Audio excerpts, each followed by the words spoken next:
So back on the workbench for this video. So this is the H2o Express Terminal Box from Academy. I got it. It's normally $20. It's on sale for $15. So this is almost exactly like the Bass Mafia boxes that have all these inserts for all your weights, hooks, and everything. And I will pause the video for a second and come back and show you guys kind of what I'm up against and why I bought this. So here's why. So this is a Plano, I think this technically is a terminal box, and I'll show you why I think that in a moment. But I've got one of these rust tabs in there. You can see immediately the size difference here. But the reason for this is besides the rust, these are here supposedly. This blue stuff prevents rust. You see how packed this is. When I'm on the kayak or the boat and I'm looking for a certain hook or weight, you can see it's just, just kind of a mess. And I try to keep things compact because, like I say in my other videos, I have bass boat and kayak fish, but I want to have one terminal box that I take with me. Also, this one does not have a seal around it, so it will let moisture in. This one does have, and I wouldn't call this a great seal. It is rubbery. I don't have a Bass Mafia box to compare it to, but overall, I just want to spread this stuff out a little bit. And part of it is, I'm a YouTube fishing addict, and I thought I had to have every different kind of jig head that they make. So like, here's these tiny little underspins from like Leland Lures, and then I've also got, these giant underspins. I've got every kind of wide gap, and you see what happens. I try to get stuff out, and it just kind of becomes a mess. So quick update on where we are. I've moved over the weights. So you can see we've already cleared out quite a bit. We still have a ton of room over here. And me being the terrible person I am, I'll probably want to just buy more crap to fill in this, and I'll be back in the same position. But anyways, the bigger Carolina weights, like these are 1 ounces, I believe, they will not quite fit down in these holes. So that's not really good, but it's better than some of the other options, which I'll show you over here. So these are tungsten, and they're tiny. And this is the smallest little weight holders, and I gotta be careful because I could push those all the way through.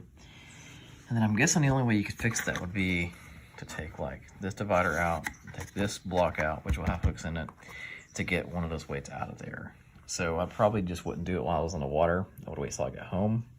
Still would not be ideal circumstances. But you see like this, these are skirts attached to nail weights for Nikki rigs, but I ended up putting drop shot weights in these extra because these are like the larger Texas rig weights, like 1/4 ounces.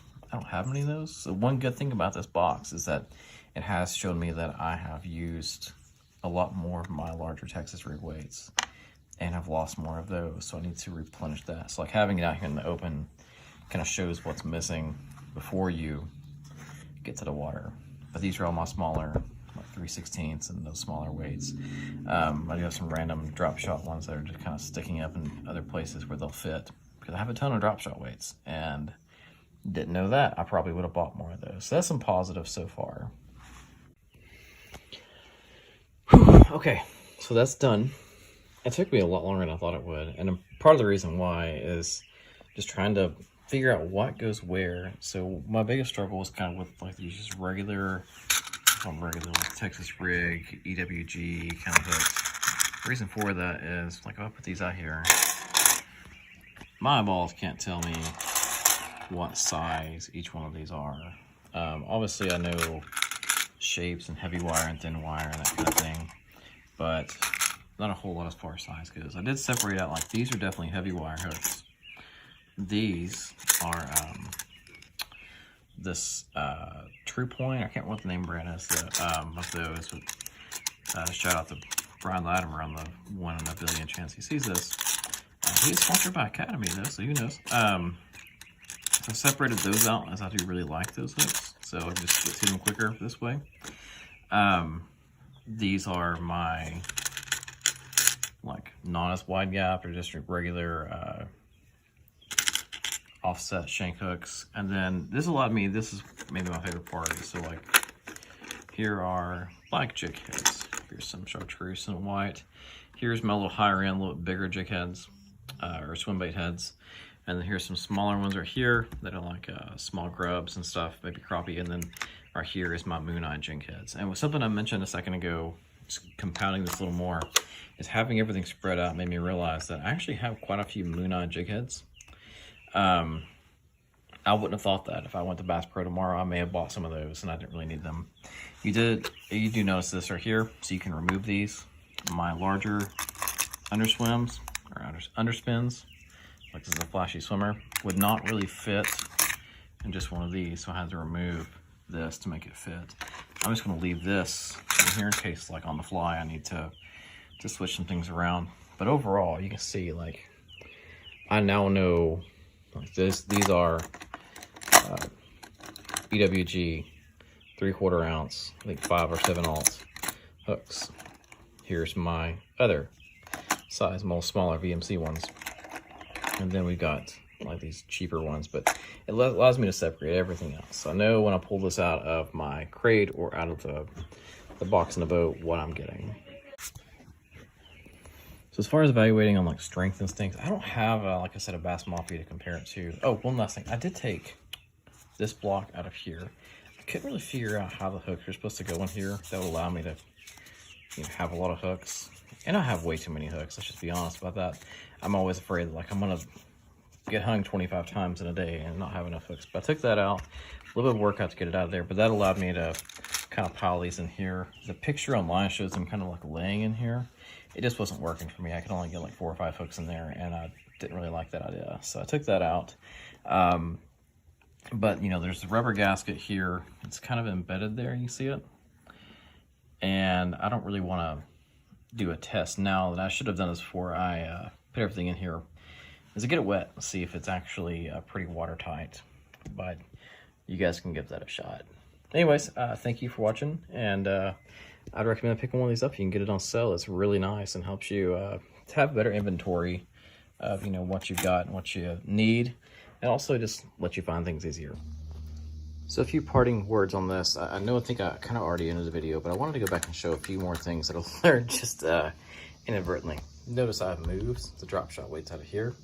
I have a few over here, and the reason for that, let me move one back, is I thought the way this little line tie sticks up would be okay. It does stick up just a little bit over the divider there. When you shut this, it will not shut. I can feel it. So you can see it just won't quite shut, and it actually bent the line tie on this a little bit. I can straighten that out, not a huge deal. So I had to end up moving the drop shot weights and these. And I like to use these finesse ones to get hung up a little bit less. I moved those to just one of these other compartments. So that does leave some extra space here, but, you know, small thing. But, you know, if this won't shut all the way and shut really flush and tight, then my thought is things are going to jump over these dividers and defeat my purpose altogether. So, that thing I've done with it is, you know, flip it over. It's a rough day on the water if your tackle box is flipping over, but everything is still pretty much, I mean, like these weights, these Carolina rig weights move around some, but I'm a little apprehensive about sticking them way down in here, these little holes, because I'm afraid I won't be able to get them out. So they're not as far down as they could be, but you see everything else is where it should be. I'll this back up a little bit.